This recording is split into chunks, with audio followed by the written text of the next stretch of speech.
ବନ୍ଥପଲ୍ଲୀ ଗ୍ରାମ ପଞ୍ଚାୟତ ଅଧୀନରେ ଥିବା ଚାଞ୍ଚଡ଼ାପଲ୍ଲୀ ଗ୍ରାମରେ ଭାରତ ପ୍ରଧାନମନ୍ତ୍ରୀ ନରେନ୍ଦ୍ର ମୋଦିଙ୍କ ଆହ୍ୱାନ କ୍ରମେ ଅକ୍ଟୋବର 2 ଗାନ୍ଧୀ ଜୟନ୍ତୀରେ ସ୍ୱଚ୍ଛତା ହିଁ ସେବା ମାଧ୍ୟମରେ ସ୍ୱଚ୍ଛ ଭାରତ କାର୍ଯ୍ୟକ୍ରମ ଚାଞ୍ଚଡ଼ାପଲ୍ଲୀ ଠାରେ ଅନୁଷ୍ଠିତ ହୋଇଯାଇଛି।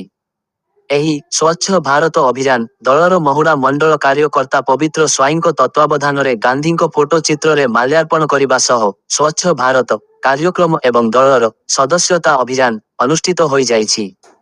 ସ୍ୱଚ୍ଛତା ହିଁ ସୁସ୍ଥ ସମାଜ ଗଠନରେ ସହାୟକ ହୋଇପାରିବ ଏଥିପ୍ରତି ସମସ୍ତେ ସଚେତନ ପାଇଁ ଯଶସ୍ୱୀ ପ୍ରଧାନମନ୍ତ୍ରୀ ନରେନ୍ଦ୍ର ମୋଦିଙ୍କ ଦ୍ୱାରା ଆରମ୍ଭ କରାଯାଇଥିବା ସ୍ୱଚ୍ଛ ଭାରତ ମିଶନ 10 ବର୍ଷରେ ପଦାର୍ପଣ କରନ୍ତେ।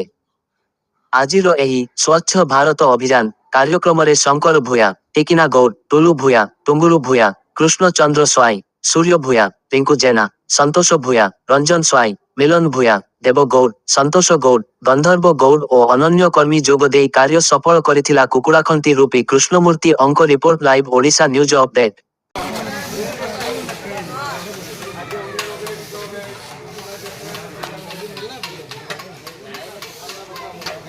જરિયા કાઢે